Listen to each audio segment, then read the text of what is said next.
7h33, l'heure de la revue de presse. La revue de presse signée Natacha Polony. Bonjour Natacha. Bonjour Thomas, bonjour Julie et bonjour à tous. Ce matin, une de vos journaux, Henri Jaune. Libération, clown sur la ville. La dépêche du midi, clowns agressifs, la psychose.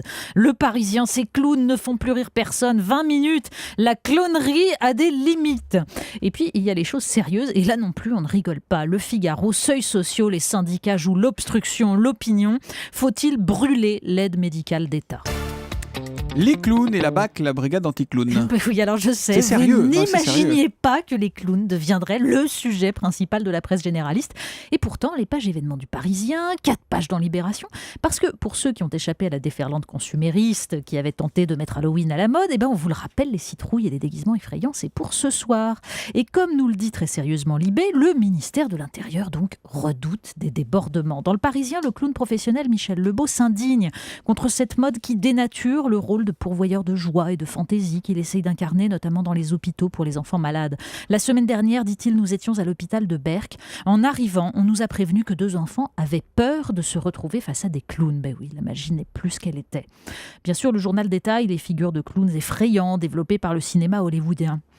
Hasard ou non, Le Monde des Livres consacre 2 pages passionnantes à la naissance des romans gothiques et du fantastique littéraire, nés dans la deuxième moitié du XVIIIe siècle en Angleterre comme une réponse à la perfection rationnelle des Lumières. L'encyclopédie de Diderot, décrite par Roland Barthes comme l'image d'un monde sans peur, nous dit Alain Morvan, éditeur de ces romans gothiques dans la Pléiade, finissent par engendrer un monde qui fait peur.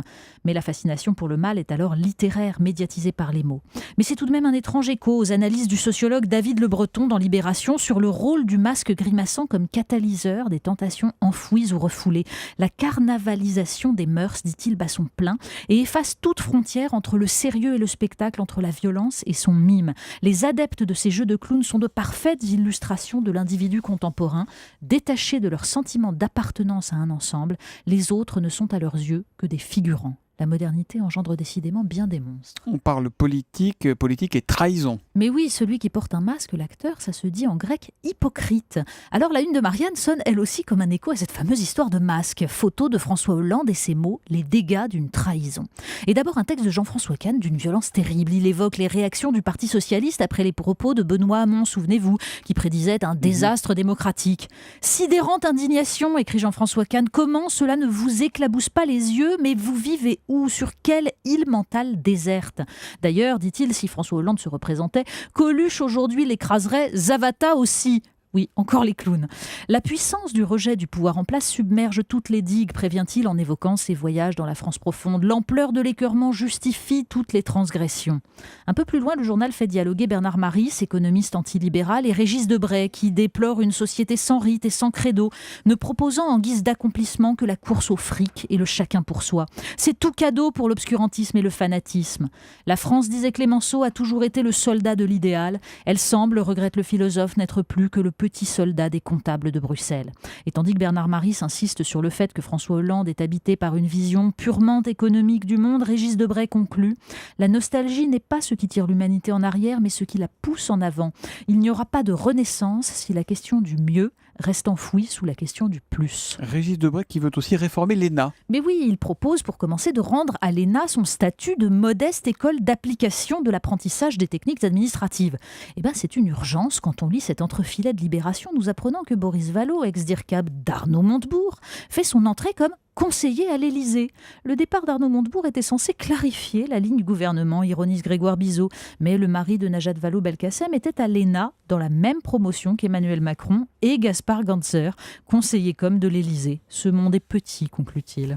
Vous nous emmenez à la chasse au trésor, c'est la grande mode. Oui, plutôt que d'errer dans les rues déguisées en clown, on peut arpenter l'asphalte dans un but plus ludique et qui peut rapporter. Les Échos nous parlent de la vogue des chasses au trésor, utilisée notamment par les entreprises pour souder leurs salariés, mais aussi à l'origine de phénomènes éditoriaux. Un auteur écrit un livre contenant des énigmes et le but est de retrouver un trésor et d'empocher un chèque, jusqu'à 150 000 € et même 500 000 $ aux États-Unis. Mais parfois, le jeu ne rapporte que le plaisir intellectuel et l'ivresse de la quête.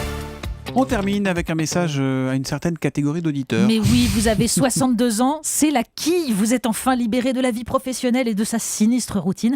Marianne vous propose un programme pour explorer les fabuleuses potentialités de vos neurones et éviter de roupiller devant C'est dans l'air à 22h30. À 60-70 ans, l'âge auquel Victor Hugo finit Les Misérables, arrêter les médocs, très dangereux, et devenir activiste. Le fiel, nous dit le journal, conserve bien mieux que le miel. À 70-80 ans, âge où Picasso peint ses plus belles toiles érotiques tout de même, jeter sa télé et suivre les conférences du Collège de France. À 80-90 ans, on apprend une nouvelle langue parce que ça favorise le flux sanguin au niveau du cerveau et on évite le sudoku et les mots croisés, ça n'a aucune efficacité.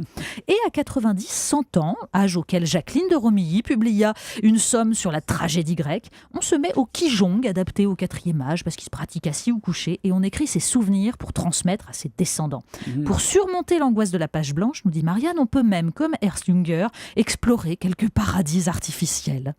Oui, on peut aussi regarder les petits jeunes se déguiser en clown et se dire que parfois la jeunesse est un naufrage. Alors comme ça, le fiel se conserve mieux que le miel. C'est joli, non ? La revue de presse de Natacha Polony, tous les matins à 8h30 sur Europe 1. À lundi, Natacha. À lundi.